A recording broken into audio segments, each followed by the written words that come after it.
नमस्कार सभी को। अगर आपको लगता है कि झुग्गियों के तोड़ने से आप पर कोई फ़र्क नहीं पड़ेगा तो शायद आपको फिर से सोचने की ज़रूरत है। मेरी ये वीडियो देखिए और जानिए कि झुग्गियों के तोड़ने से उन लोगों को कैसे फ़र्क पड़ेगा जो झुग्गियों में नहीं रहते।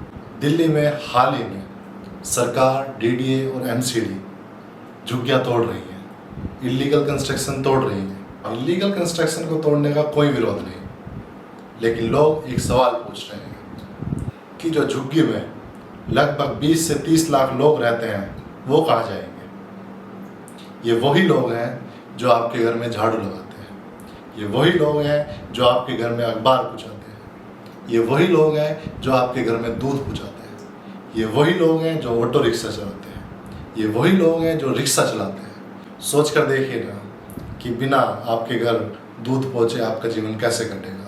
बिना बेबी सीटर आए आपका बच्चा कैसे रोता हुआ चुप होएगा। बिना अखबार आए क्या आपकी सुबह उसी तरह सुहानी होगी जैसे अभी है? जी नहीं, बिल्कुल नहीं होगी। तो फिर आप क्यों आवाज़ नहीं उठा रहे जब ये झुग्गियाँ टूट रही हैं? क्या आपको इन बुलडोजर के सामने जाकर खड़ा हो जाना चाहिए? जी नहीं, लेकिन आपको डिमांड ज़रूर करनी चाहिए कि जो झुग्गियाँ तोड़ी जा रही हैं, जो लोग उनमें रह रहे हैं, पहले उनकी रहने की व्यवस्था की जाए। ध्यान से देखिए अपनी इन ऊंची इमारतों, अपने इन सुंदर घरों से थोड़ा बाहर निकलकर 2-3 गली दूर ही आपको झुग्गियाँ मिलेंगी। अभी ये लोग आपके घर तक पैदल आ जाते हैं, 10 रुपये 20 रुपये की ई-रिक्शा में बैठ के आ जाते हैं। तो 10,000 रुपये की तनख्वाह लेकर ये घर में झाड़ू भी लगा देते हैं और रोटियां भी बना देते हैं। लेकिन जब यही लोग झुग्गियाँ टूटने के बाद किसी दूर के इलाके में रहने लगेंगे तो पहले तो शायद 1-2 दिन आएंगे भी नहीं, और अगर आ भी गए तो इनका खर्चा ज़्यादा होगा, समय भी इनका ज़्यादा लगेगा। तो जो लोग आज 10,000 रुपये में आपका काम कर रहे हैं वो लोग कल को 15,000 रुपये मांगेंगे। गलतियाँ सरकार की है, इन्हें घर क्यों नहीं दे रही, लेकिन भुगतनी हम सब आम लोगों को पड़ेगी। वहीं कुछ मीडिया को देखें तो उनका एक अलग ही ट्रेंड चला है। लोगों के अंदर ऐसी सोच पैदा कर दी है कि जो लोग झुग्गियों में रह रहे हैं, जो लोग सड़कों पर रह रहे हैं, वो तो बांग्लादेशी हैं, रोहिंग्या हैं, जो देश के लिए आतंकवाद बढ़ा रहे हैं। हाँ, कुछ बांग्लादेशी और रोहिंग्या ज़रूर रहते हैं हमारे देश में, लेकिन झुग्गी में रहने वाले सभी लोग बांग्लादेशी और रोहिंग्या नहीं। वो यूपी से हैं, बिहार से हैं, बंगाल से हैं और देश के अलग अलग कोनों से हैं। वो भी उतने ही भारतीय हैं जितने कि आप। उनकी भी एक ही वोट है जैसे कि आपकी। वो भी वही सांस लेते हैं जैसे आप लेते हैं। वो भी वही पानी पीना चाहते हैं जो पानी आप पीते हैं। लेकिन अब उनके घर टूट रहे हैं, झुग्गियाँ उजड़ रही हैं, वो सड़कों पर आ चुके हैं। सड़कों पर आने के खामियाजे केवल आपकी जेब पर नहीं पड़ेंगे, उसके खामियाजे पूरे भारत पर पड़ेंगे। सोच कर देखिए, जहाँ अभी झुग्गियाँ का क्लस्टर है उन झुग्गियों के बच्चे आसपास के ही सरकारी स्कूलों में पढ़ाई करते हैं। झुग्गियाँ टूट गई हैं तो वो बच्चे स्कूल कैसे जाएंगे? बच्चे स्कूल नहीं जाएंगे तो लिटरेसी रेट देश की घटेगी, शायद वो आगे जाके जीवन में कामयाब भी नहीं होंगे। वहीं अगर बाकी परिवार की देखें तो उनकी भी हालत गंभीर है। अभी उनके माता पिता हर कोई नौकरी कर रहा है, माँ कहीं झाड़ू लगा रही है, किसी का खाना बना रही है, वहीं बाप ऑटो चला रहा है, सिक्योरिटी गार्ड बना है, दूध पहुँचा रहा है। लेकिन जब उनका घर टूट जाएगा तो शायद उनका जो ये व्यवसाय है वो भी छूट जाएगा, क्योंकि उन्हें कहीं और मूव होना पड़ेगा। जब घर की आमदनियाँ बंद हो जाएंगी तो यही सब लोग मजबूर हो जाएंगे सड़कों पर रहने के लिए, और शायद इनमें से आधे से ज़्यादा तो बिलो पॉवर्टी लाइन चले जाएं।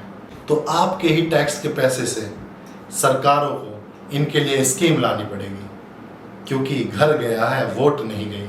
वोट तो ये लोग देंगे, तो वो पैसा आज ही क्यों यूज़ नहीं किया जा रहा?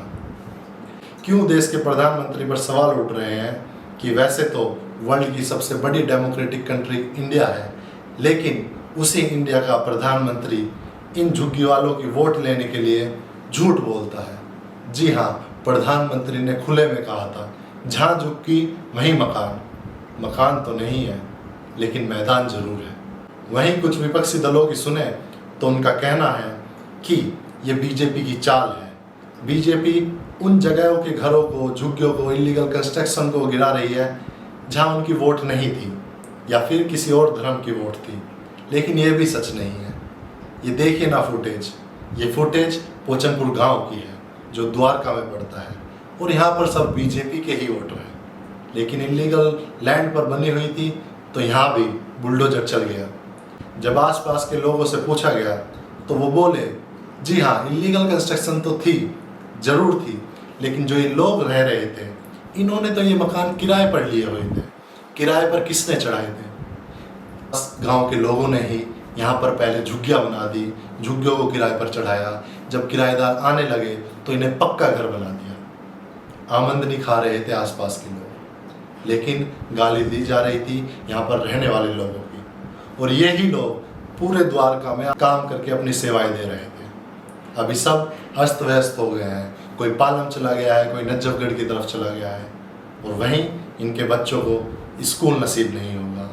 शायद इन्हें नया काम भी इतनी जल्दी नहीं मिलेगा, पीने के लिए अच्छा पानी भी नहीं मिलेगा और खाने के लिए रोटी भी नहीं मिलेगी। वहीं हम सब लोग जो अपने एसी के मकानों में बैठे हैं, ऊंची इमारतों में बैठे हैं, उन्हें अभी लग रहा है कि हाँ, ये तो कूड़ा करकट है, गंदगी इन्होंने फैला रखी है, टूट रहे हैं तो सही है।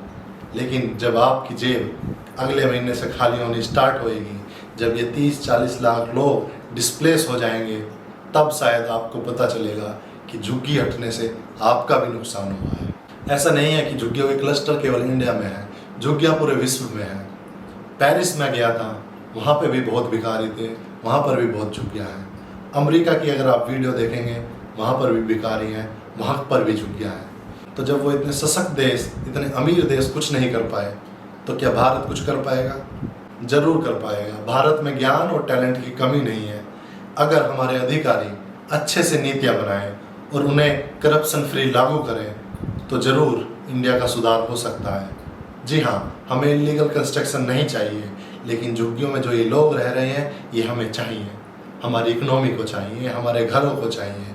और हम सब की तो छोड़िए, जब इलेक्शन आएंगे तो ये सब लोग इन नेताओं को भी चाहिए। तो सभी संस्था और सरकारों को बिन सोचे समझे बुलडोजर नहीं चलाना चाहिए, उन्हें रणनीति बनानी चाहिए, लागू करनी चाहिए। और जैसे प्रधानमंत्री ने बोला, जहाँ झुग्गी वहीं मकान।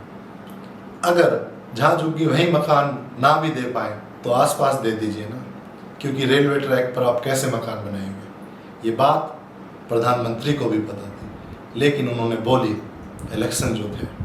तो मेरी अपील झुग्गी में रहने वाले निवासियों से कम और आसपास के जो अच्छे घरों में लोग रह रहे हैं और झुग्गी वालों की सेवा ले रहे हैं, उनसे ज़्यादा है।